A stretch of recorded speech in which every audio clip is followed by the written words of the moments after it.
歡迎收聽偉神的5分鐘電影觀察。大家好，我係偉神。今次想借破地獄呢部電影同大家講下兩代矛盾。破地獄以道生帶領觀眾進入文哥呢個傳統家庭，感受文哥、智斌同文月之間嘅兩代矛盾，睇到觀眾心有戚戚，反思自己同屋企人嘅相處。飾演智斌嘅朱柏康同文月嘅衛詩雅喺今屆金像獎分別獲得最佳男配角、最佳女主角，故事亦攞得最佳編劇，成績備受肯定。當然，電影嘅成功唔少得許冠文同黃子華呢對組合。事實上，佢兩個嘅演藝事業橫跨幾十年，如果要講世代矛盾，佢哋應該有好多體會。既然兩位都係棟篤笑演員，我就用佢哋過往嘅演出解構下兩代矛盾呢個問題。許冠文雖然拍過好多喜劇，但真正表演棟篤笑就只喺2005年做過一次。當時個 show 有一部分係回顧香港過去，佢就話以前嘅香港好有人情味，人同人之間好有感情，而家感情就變得好薄弱。直到近年嘅訪問，佢仍然話未習慣現代人，成日淨係掛住玩電話。黃子華都講過類似嘅話題，不過就唔係玩電話，而係玩平板電腦。2014年嘅唔黐線唔正常入面，佢話自從有咗平板電腦，我哋連去廁所都要帶住佢睇戲，連廁所呢個可以稍為令人靜下嘅空間都冇埋。如果將佢兩個講嘅嘢換成生活場景，可能會變成你同我都聽過嘅說話。破地獄嘅文哥喺飯台上面同孫仔講：食飯唔好玩電話。飯氣攻心嘅大哥陳紅喺細佬急住去廁所嘅時候話：肚屙仲掛住揾 iPad。我哋梗係知道咁樣唔啱啦，但我哋可能都咁做過。理解同唔理解呢個就係矛盾嘅關鍵。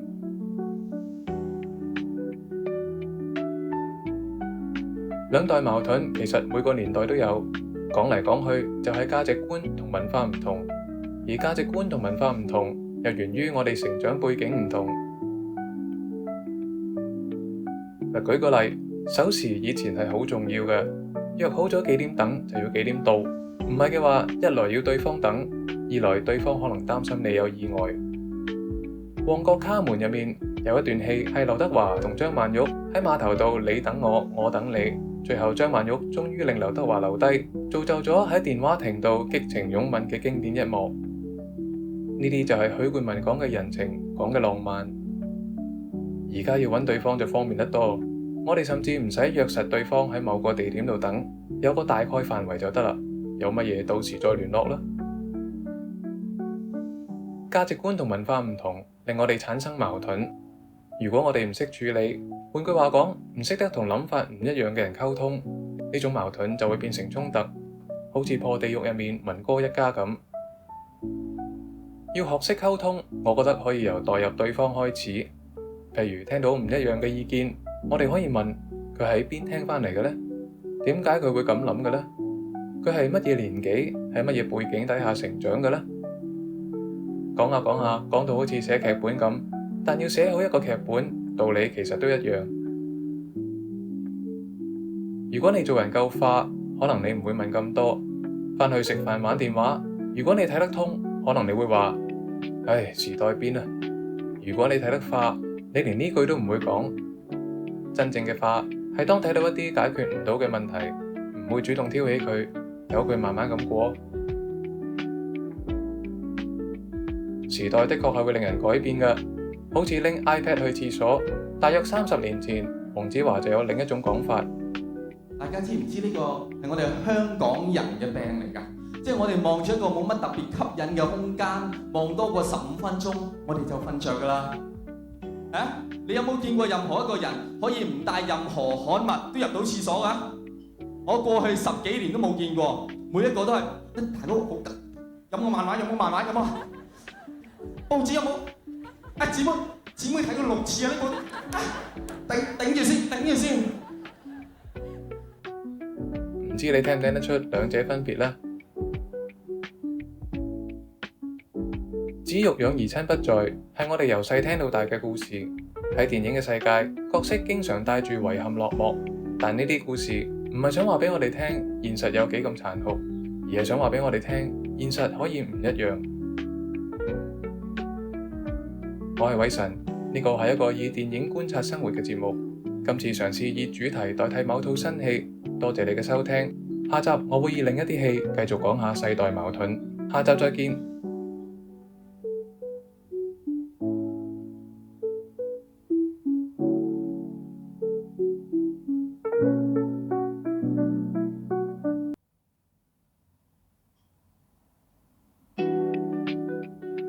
歡迎收聽偉神的5分鐘電影觀察，呢個係一個以電影觀察生活嘅節目。大家好，我係偉神。今次繼續講世代矛盾，而主要講嘅電影係冇態度。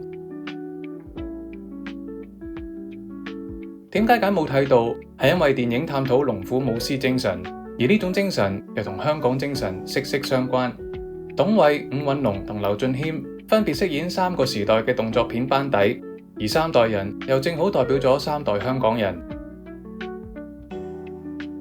故事講述劉俊謙飾演嘅龍仔立志成為武師，機緣之下可以跟董瑋飾演已經淡出行業多年嘅資深動作指導李森拍戲，而主角就係伍允龍飾演昔日係李森班底嘅威哥，而家已經係一個一線嘅動作明星。雖然李森帶威哥出身，但兩師徒因為拍攝理念唔同，喺片場經常有衝突，令夾喺中間嘅龍仔左右做人難。網上傳言李森、威哥、龍仔分別都有真實嘅原型人物。李森係影社行內著名嘅動作指導梁小鴻，而威哥就係影社甄子丹。梁小鴻1954年出生，係演員梁小龍嘅細佬。梁小龍係行內有名嘅打得之人，街頭實戰經驗豐富。傳說佢曾經以一敵十演過嘅經典角色有楊康、陳真。而新一代對佢最有印象嘅，相信係功夫入面嘅火雲邪神。作為細佬嘅梁小鴻，雖然以動作指導為人熟悉，其實亦演過好多戲。近年較為亮眼嘅係葉問一入面做武管街嘅其中一個師傅。冇態度有一場戲要拍一個喺天橋跳落嚟嘅畫面，結果令一個手足終身殘廢。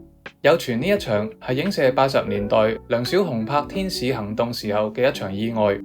當時佢要其中一個武師陳強由高處墮下，但因為計算失誤，令陳強身受重傷，脊椎折斷，自此癱瘓。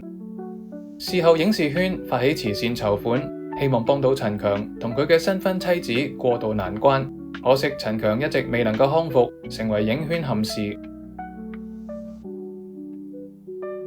甄子丹1963年喺廣州出生，同年喺香港成長，青年時期移居美國，大約18歲被送去北京著名嘅武術學校習武。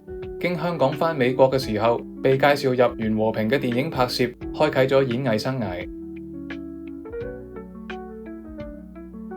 之後多年，佢喺影圈浮浮沉沉，雖然演過陳真、洪熙官呢啲經典角色，始終未上到一線。直至2008年嘅葉問，先令佢真正大紫大紅。之所以花咗啲篇幅講呢啲往事，係想表達嗰個年代嘅人嘅做事方式。嬰兒潮世代出生嘅人，普遍做起事嚟都零舍搏命，有種一往無還嘅精神。我哋成日聽當年嘅武師點樣冇做足安全措施底下做高危動作，而佢哋嘅心態好單純，一就係為揾食，邊度有飯開就去邊度。二就係為面子，人哋問你得唔得，你一定要話得。三就係為做好件事，如果仲有四就係因為收到 order 唔做唔得。70、80年代嘅武師，多數出生喺艱苦嘅環境，亦冇乜受過教育，諗嘢比較單純，比較樂觀。而當時正值香港經濟起飛，電影業急速發展嘅時候，只要夠搏，好快就可以出位。咁嘅環境令佢哋勇往直前，真正奮身演出。